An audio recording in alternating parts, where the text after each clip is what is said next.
Okay, now this is the class 2.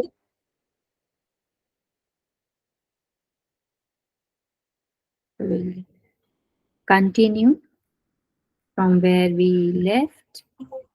So I'm presenting my screen. Just tell me whether it is visible or not.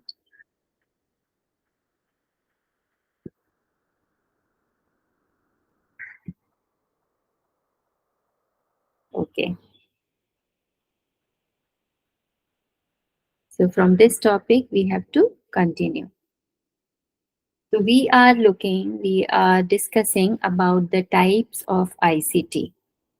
So first we discussed on the basis of what? Previous class? On basis of time, Yes, old and new, yes. then The basis of media, on the basis of broadcast time. broadcast and Yes. And media means what? How many types? Two types. analog and broadcasting. Analog and digital. Analog and digital, yes. And on the basis of time, old, new. Okay. And what is the other type? On basis of usage, Yes, synchronous and asynchronous. All right. Now today we'll discuss on the basis of usage. Okay, how this ICT is applicable in what are the fields. So on the basis of this, there are three types. First is ICT education. ICT education means to provide education of ICT to those people which we need, the manpower we need to meet these IT needs of knowledge. So, to train those people to meet the manpower requirement of IT industries means we have to produce some experts in ICT. So they can use and they can invent or they can put some more effort to make it more useful to the public in both software as well as in hardware. So this is also some role of government is also there to make such institutions, training centers, to make students, to make them skillful in IT. Now the second one is ICT supported education. Now ICT supported education is a very vast area. Sometimes it is termed as multimedia education because many distance education in universities and institutions they use supplement ICT supplement uh, of printed study material. So in spite of giving printed study material, they provide some lectures or some material, some PDFs, pre-recorded lectures and so on. So here ICT mainly includes broadcast media such as radio, television programs, some audio tapes, video tapes. So multimedia content such as lessons are offered earlier in on CDs, then in pen drives also. So they are like accessible to those who wants to go in that particular field or in particular area.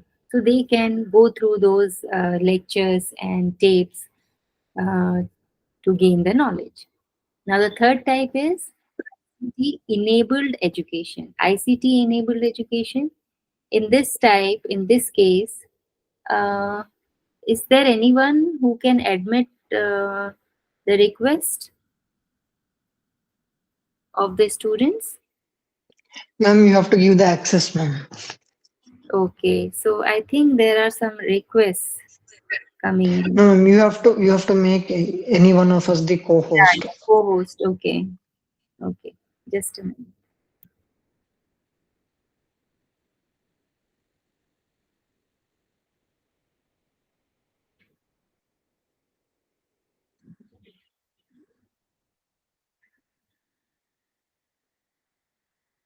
So whom do I make?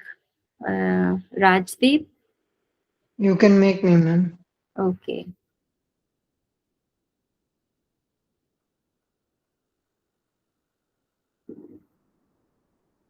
okay,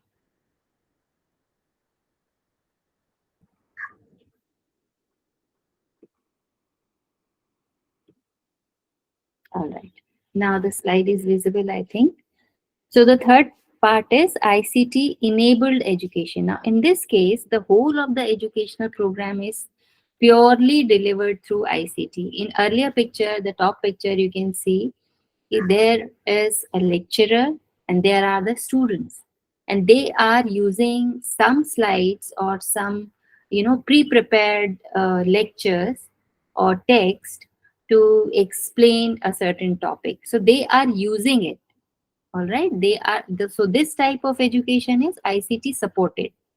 Not completely the education is based on ICT, but taking the help of ICT, the lecturer is able to teach. Now here in ICT enabled education, it is purely delivered through ICT. There is no physical presence of any person or any lecturer or any teacher. So that is using them as a basic medium for teaching, learning process. All you have to need is ICT access. All you have to need is your system, your internet access, and whatever you want to learn, you have to have such access to those particular lecture, or you may be having some CDs or videotapes like that. Now, multimedia means what? What you understand by this term multimedia? Media is a broad name, all right? Some medium, all right? The plural of medium. Now, multi means so many, more than two, three, four, five, maybe any more. So, multimedia element contains all the possible form of ICT. It may be in the form the knowledge or the information, maybe in the form of text, maybe in the form of audio, maybe in the form of video or graphics or animation, anything which is giving you some information, some knowledge, some data in any form. So that all those things will come under multimedia heading. So here the question is there ki multimedia comprises of text or audio, video only, or text, video, audio, all. So the answer will be all. All right. Now, apart from this, the education in with the help of ICT is divided into three categories. First is e-learning, then blended learning, and then distance learning. There are some differences, small differences. Now, e-learning consists of teaching can be based in or out of the classrooms. Means कि you can have that ICD based education or teaching in your classroom. All the students are sitting in a classroom, and on some board, on some projector, uh, some teacher is teaching you. So that is e-learning also. And if you are at some other place, not in the classroom, you are alone or with your one, two friends, and you are taking those lectures or those teaching, then also it is e-learning. So both the ways it is e-learning. The use of computer and internet, e-learning definition is defined as providing training and development to the students or maybe employees through various electronic media such as internet, audio, video, and so on. So that all covers under the heading e-learning. Now, what is blended learning? Blended learning is blending means more than one, two or three things together. So this is also known as hybrid learning, technology mediated instructions, lab enhanced instructions, or mixed mode instructions. Means they may be through some recorded lectures or through some web sites. You can have some instructions, or mixed mode, or it may be the combination of the two. So it is an approach to education that combines online educational material, which is available already on different websites, and opportunities for interaction online with the traditional place-based classroom methods. So both will cover under this blended learning. Here, one in the tabular form, you can see what is classroom learning and what is online learning. Classroom learning means what are the benefits, what it provides, and online learning, what it provides, what are the benefits, and what is blended learning, which is the mixture of the two. So in classroom learning, there is a motivation because your teacher and your all the students are together. In physically, they are present at the same time. So you can get motivated by your teacher or by the other students who are performing better than you, and one-to-one feedback is there, which one is better, which student is performing good, what is lacking in you. So you can compare at the same time when this lecture is going on. Personal time and counseling can be done because teacher is just in front of you. Progress tracking can be done by the teacher of all the students who are present in this classroom. Guidance, okay, direct physically he is present, he can guide you, and that affects a lot. Because if you are learning with your friends or with your other classmates, that uh, makes a difference. When you go alone, when you go studies as alone in your particular room or in your room, sitting in front of your system, that learning and in classroom learning, there is a difference. There is a direct guidance, direct interaction in classroom learning. And assessment and practice activities can be done at the same time. All right. Online learning, it's a self study. And mobility means you can study, you can take that lecture at any place apart from your home. Self direction, you have to give motivate yourself. Self tracking, you have to track yourself, what progress you are achieving, what is lacking. You have to have self control.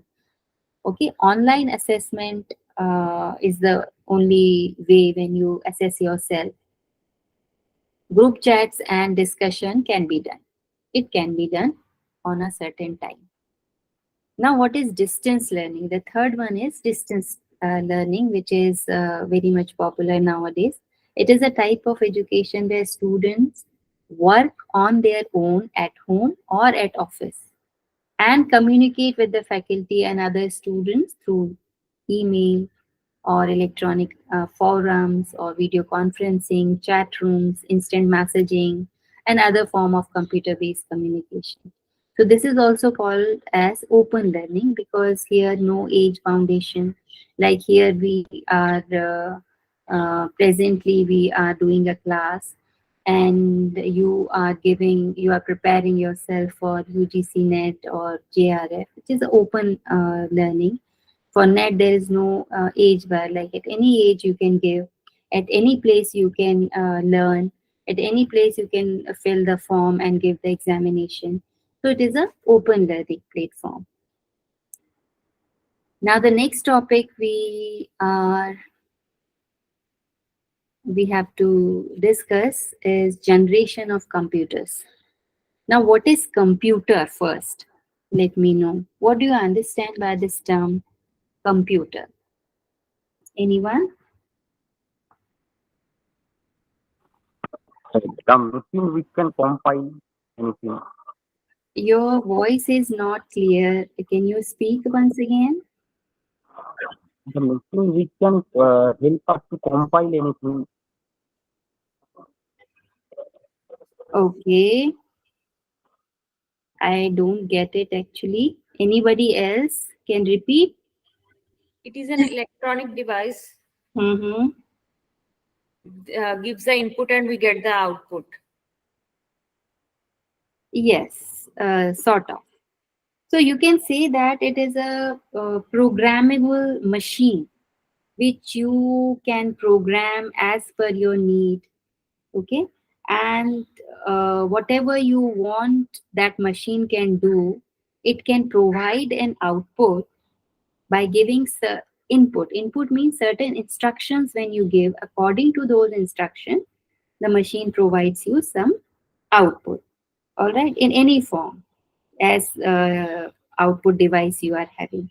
So that computer actually has a word, compute. Compute means to calculate, all right, to logically, logic is also there, but computer means to compute, to calculate. So that you can understand it executes a pre-recorded list of instructions which we call program. So according to the program, the machine process that instructions and give you a certain output. Now modern computers are earlier it were electrical types only, no much computation, much calculation. Programs are only, languages are only machine language, all right, low level language. But nowadays they are electronic and digital. The actual machinery, it needs wires, transistors, circuits nowadays. So those are hardware, and others instructions are software, which we will discuss later. Now, when this computer originates, according to the period, time period, and the process, what are the differences, how the signals, programming, the circuitry which we use. So as the time goes, they evolve, and nowadays we are having a different version of this machine which we call computer. So starting from first generation to fifth generation, there is lot of difference. Lot of difference in what sense? The circuitry which we use, the programming which we do, and the speed, the storage capabilities. So all those things are different in different generation. So there are broadly five fifth generation of computers: first generation, second, third, fourth, and fifth. Now there are, depending upon the devices they use for the circuitry, for the processing, so accordingly, also you can make out the generation, because sometimes the question asks about the generation and about the equipments, about the circuitry they use. So we have a table. So just go through that table. So in first generation computers, they use vacuum tubes. Second generation, they use transistors. Third generation, they use integrated circuit, ICs, a single chip. In this single chip, there are many transistors. Then there is a fourth generation, which is very large scale integration. All the components of a circuit, transistor, diode, resistor, capacitors, they all are built in a single chip. So there is very large scale integration. And then there is a fifth generation when ultra large scale integration is done. The chip is small, the components are many, sometimes thousands of thousands of components, including transistors, diodes, capacitor, resistors, and all. So this is the diagram. So what you need to learn is the how many generation and which generation uses which hardware component. It is important. And then characteristics, you should go through this. Languages also sometimes, but sometimes they ask the name of the computer of the particular generation. Like in first generation, what is the name? Or they'll give the name of the computer, and they ask this computer belongs to which generation. So just go through this table. Uh, First generation, the time period is 1942 to 1959. All right, 1942 to 1959. Then 1959 to 1965, second generation. 65 to 75, third generation. Fourth generation, 75 to 88. And from 88 to the present, all comes under fifth generation.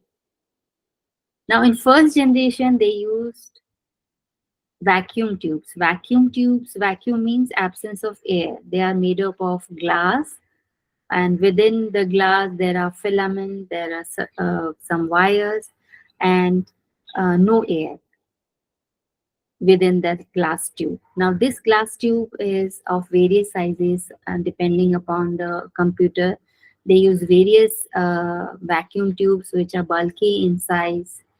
So, and they at that time, the first generation machine language is also used.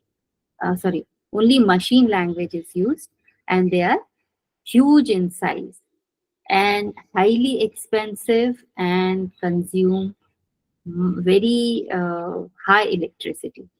So that are the drawbacks. The name of the computers: ENIAC, UNIVAC, ADVAC. See, vac means vacuum tube, vacuum tube. So EDSAC, IBM 701. This is the name of the computer which was invented by IBM. Now the second generation from 59 to 65, they use transistors. So this is one of the transistor. There are various forms of transistor. One of them is here on the slide. And magnetic tapes they used for storage capability as a memory. Now here the batch processing, multi-programming, operating system will be introduced. They are expensive. The languages were Fortran and COBOL. And the name of the computers: IBM 7000, CDC, Atlas. Atlas asked once, Honeywell 400 asked once, NCR 304. These two names I remember they asked in some year. Now the third generation from 65 to 75. Now this is IC. IC is integrated circuit. If a single chip, on a single chip, there are many transistors and other components which are fabricated and installed here. Now, what are the characteristics? They are used in remote processing, time sharing, multi-programming, operating system. They are faster, they are compact, they are cheaper, and the languages are Pascal, Basic, Algol, 68, and all. You don't need to go in detail, but just remember the name. Just go through this table once or twice. So IBM 360, 370, PDP, CDC, all those are the name of the computers. Fourth generation is again important. Sometimes they ask a microprocessor circuits introduced in which generation. So it's fourth generation, VLSI. VLSI is very large scale integration. The number of components on a single chip is many folds larger than in third generation. So these are the advantages. They are fast, they are compact, they are affordable. Means price-wise, they are cheaper as compared to earlier generation. And the languages are C, C++, C high-level languages, D, base and all. And the name of the computers: Start 1000, Cray, Apple II, VAX, and all. Now, fifth generation from 1988 to the present time. And the components are very, means 1,000 times more than the earlier one. We call it ULSI, ultra large scale integration microprocessor circuits. Here the parallel processing, artificial intelligence technology, all that can be done by a single machine. And the languages are high level languages: C, C++, Java, and NET. And this is again important: name of the computers: IBM, Pentium, and Param. Param is a supercomputer, Indian supercomputer. So this is here they look like. Like in first generation, it looked like this. There is no display board, no output can be, measured in this meters. And then the second generation is this much big computer, this much big. And third generation in 70s, and not in India, but in America and all, they are having this type of machine. This is a whole CPU. This is their keyboard, input device, and a screen. And you must have seen some places this type of computer which are CRT based. In 70s and 80s, this type of computer were there. And on fifth generation, we are having the flat screen, very, very small. Palm tops are also there. Laptop is also there. So this is nothing but what we have discussed now. This is all written here in text. Okay. Now we come to classification of computers. A classification of computer is again done on three bases. On the basis of size, on work, and on the purpose. So on the basis of size, there are broadly four types of computers: microcomputer, mini computer, mainframe computer, and supercomputer. And based on work, how they process your signal, how they are taking, how they are giving you output, and based on those work, they are analog computers, digital computers, they may be hybrid computer. Based on purpose, they may be spatial purpose or general purpose computers, because depending upon the requirement, uh, depending upon the function you want from the machine, they are designed accordingly. So first we discuss based on size. So first computer, which is the far most uh, used, is microcomputer. Microcomputer we also called as personal computer, that we use, that everyone is using nowadays. It is a small, relatively inexpensive computer as compared to the other computers, commonly consisting of a display screen is there, a keyboard is there, and CPU is there, central processing unit.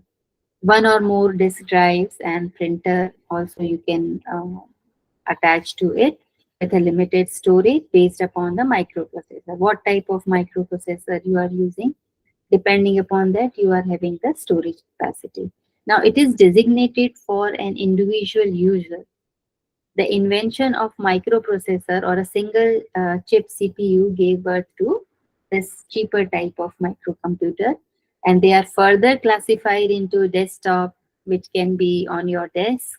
You can't move very easily from one place to another place. And second is laptop, which we very frequently we are using.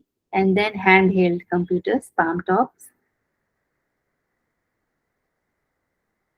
And then the second type is mini computer. Mini computers have lesser speed and storage capacity in comparison to mainframe computers. And their performance is also less than that of mainframe.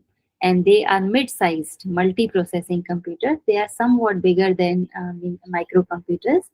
And the size will be small as compared to mainframe computers.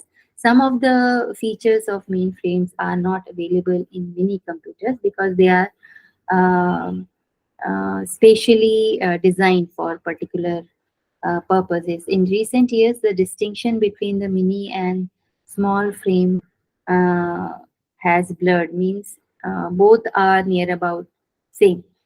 So often the distinction depends upon how the manufacturer wants to market his machine. They may introduce some feature and project you for particular function or particular work you want to do with this machine.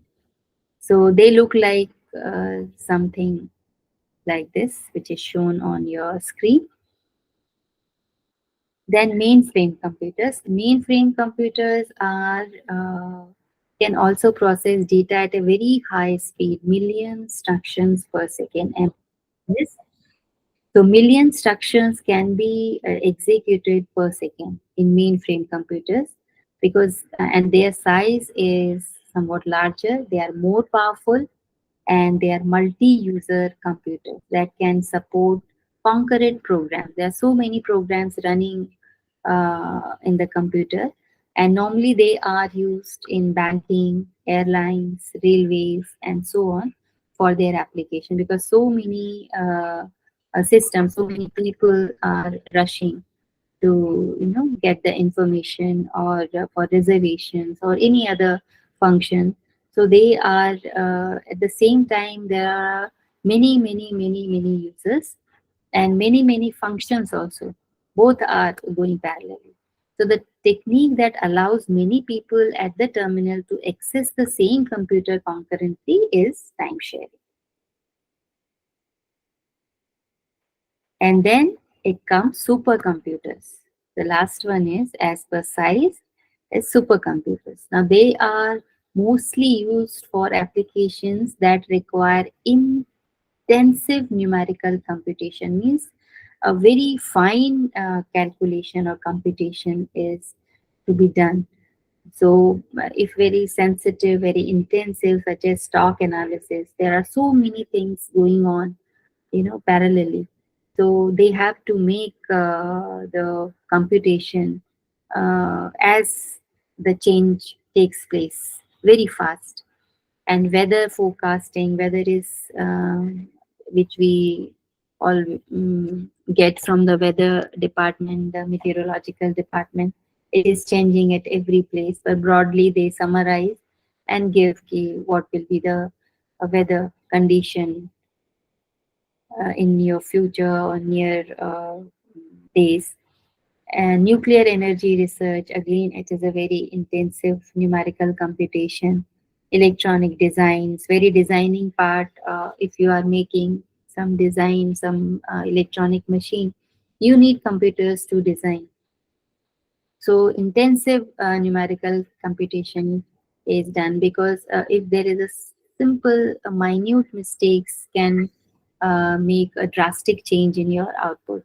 And for analyzing geological data, the Earth's surface, above the Earth, below the Earth, and what are the like forest, your sea or your river flow, if there is any cyclone or if there is any changes in your water bodies or on earth crust. So they can all process billions of instructions per second. The best known supercomputer manufacturer is Cray Research. It is given here. And some of the companies which produce supercomputers are Cray, IBM, HP, and so on. Param is India's first supercomputer that you have to remember. And there are so many other computers also which India manufactured or made. One is Airavat and some more, I think more than 10, 15 supercomputers are there at present. Now, based on work, they are classified under three headings. What are these three headings? Analog computers, digital computers, and hybrid computers. Analog, as we discussed, if there is a variation of the data, continuous variation of data is there, and the movement of data, to track that movement, you need this type of computer. It's generally meant to measure this. You should remember physical variables. Physical variables means the variation in voltage. If you are doing some experiment, you have to monitor some flow of current or voltage or pressure or temperature or speed and so on, because they varies continuously with respect to time. So to track that, to measure those quantities, you need analog computers. So it is mainly used for communication and broadcast transmission. This next one is digital communication. Digital computers. I'll show you the second slide.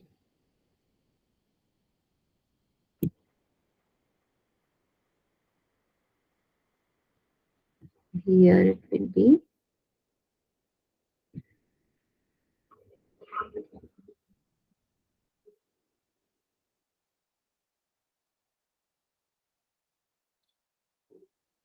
Okay. Types of computers, which we have discussed this type of computers already. You can see na slide visible. Yes, ma'am. Okay. So what are the examples? Sometimes they ask the examples, they give some name and ask which type of computer this is using. So you should know, like speedometer in your vehicle, the speed is measured as you increase your speed or decrease your speed. So the speedometer is analog computer. Mercury thermometer, which we use to measure the temperature of our body. There is a digital thermometer also and mercury thermometer also, where you have to read where the the mercury points which quantity, which number. So that is mercury thermometer. And operational amplifiers and electrical integrators, all we use in electronic engineering. So that type of all those equipments are analog computers. Now, digital computer is outlined to execute calculations, logical operations at a high pace. Now, such computers are proficient in solving problems in discrete format. They change the signal, they change the values in some form of digits, because they require some raw data as input, is in the form of digits and binary numbers. Digits means binary numbers 0 and 1, and process it there. Each analog value, each value has some combination of zeros and ones. So each instruction, whether it is a text or a numerical value, they convert it into digits in the different combinations of zeros and one, and then they process it with programs stored in its memory to produce the output data. Now it can implement arithmetic operations, such as arithmetic operations means addition, subtraction, multiplication, division, and all sorts of logical and mathematical operations, whether it is happening, not happening, why not coming, some logic they apply. So all modern computers like laptops, desktops, including smartphones, calculators, tablets, watches, digital watches, and accounting machines, workstations, digital clocks, all with that we use at the home or office, they all are digital computers. Now the third one is hybrid computer. Hybrid computers, hybrid means mixture. So they are having both the features of some features of analog and some digital features of digital computers. It is fast like analog and has a memory and accuracy those of a digital computers. It can process both continuous data and discrete data. Discrete data means which is not continuous. Sometimes there is a presence of signal, then it is 1. If it is not, signal is not present, it is 0. So discrete way. So it takes analog signal and transform them into digital form before processing them. So these type of computers are used in specialized applications where both the type of signals are processed. For example, a processor is applied in a petrol pump. All right, petrol pump we are having that converts the flow of a fuel flow measurements into quantity. Okay, how much fuel is going in your vehicle? So they are giving the quantity and price also. So it is hybrid. Continuous flow is changing into some numbers.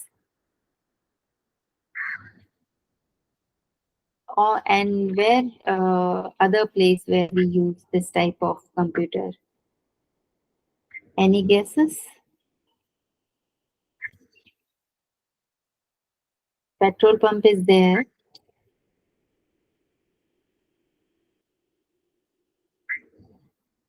Hello. Yes, ma'am. Any other example which is coming in your mind?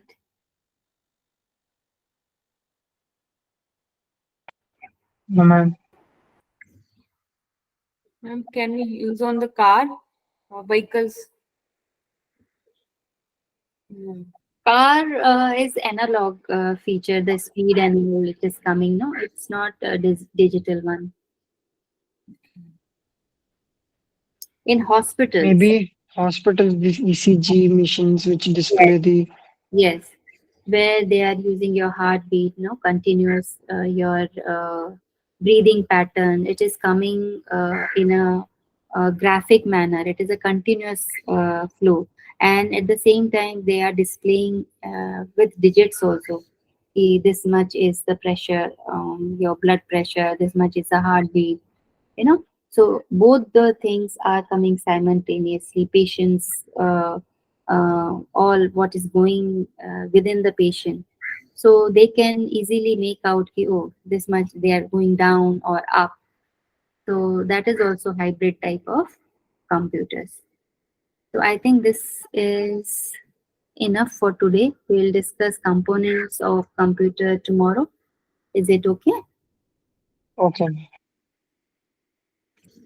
Okay, any doubt or anything you can ask? it's clear, ma'am, as of now. Okay, so I'll ask one, two questions, then we'll find out. Yes,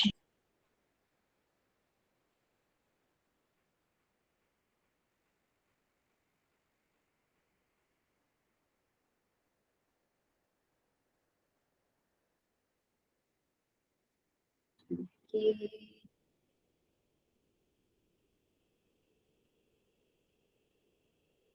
Now, how many types of computers are there broadly?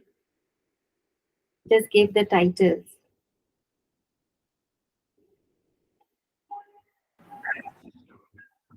Based on size, ma'am? Yes, one. Second. Based on purpose? Yes. And third one. Based on function. Based on work? Yeah, work or function, both are same. So based on function, how many types? Two types, Analog, digital, hybrid? three types. Yes. And on based on size and configuration? Yes, Four. ma'am. Four. Are you sure? Ma'am, yeah, mini, so micro, micro, mainframe, and mini, super. main, and super. Four. Yes. And what about the generation? Five generations. Five 5 generations. generation. All right. Now, in which generation the microprocessor introduced? Fourth. Fourth generation. Fourth generation. Okay.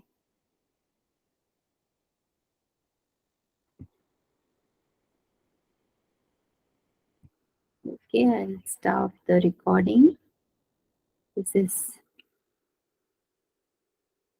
all for today.